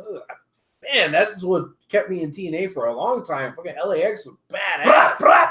Yeah, I loved LAX. This version of LAX is just, I don't know, not doing it for me. Eddie Kingston really didn't do it for me, even though I don't think he's in the team anymore. But he was in the OG. That's right. The two other guys, Ortiz and Santana. Yeah. I don't care about them. RVD against Moose.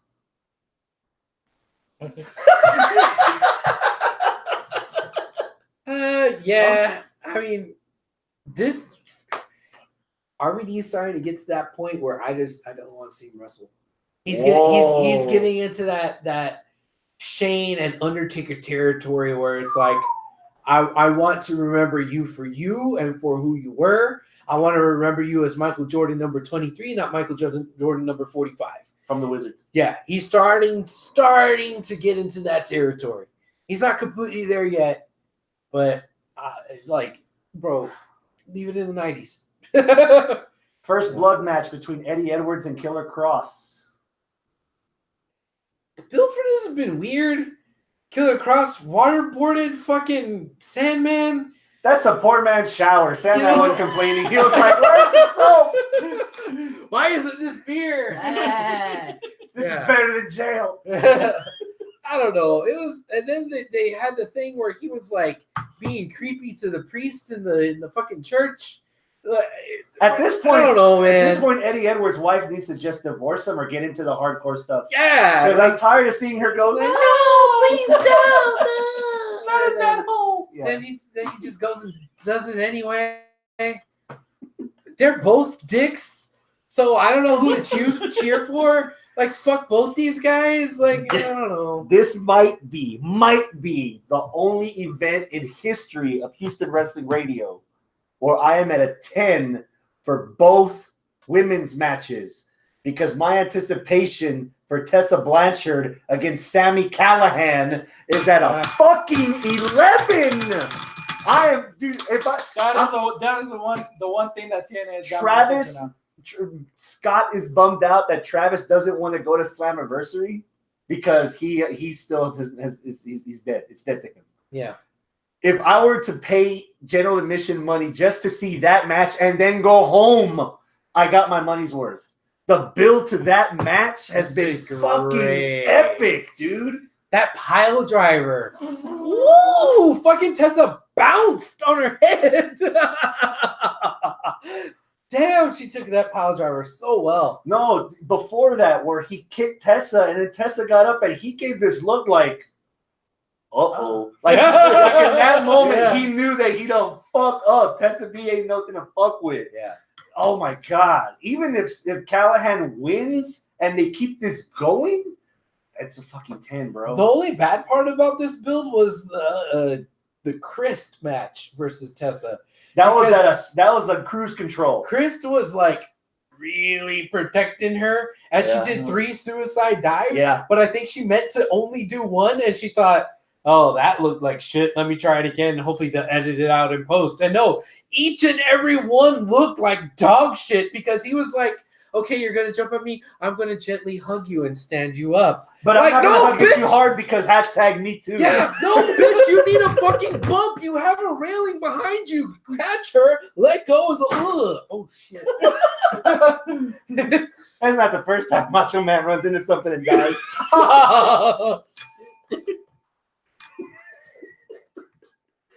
Dig it! God damn it. Fucking ruined my goddamn macho. Damn. If any alcoholics are in San Antonio this weekend, Bash at the Brewery, Freetail. Impact is doing a live show there. That's their monthly show for their Impact Plus network. So you'll be watching that show live on Friday if you're a subscriber. I'm going to just run down the matches. Brian Cage against Moose. Michael Elgin against Eddie Edwards. RVD against Sami Callihan. Fulton and the Chris brothers of OVE against Mac, Swan, and Tessa Blanchard. Okay.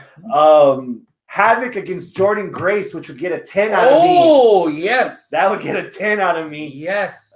If you want to keep going again with the 10s, Rosemary against Sue Young. That story, Undead, okay, all that stuff, that's another 10. And LAX against the North. That's the show at Freetail on Friday. Cool.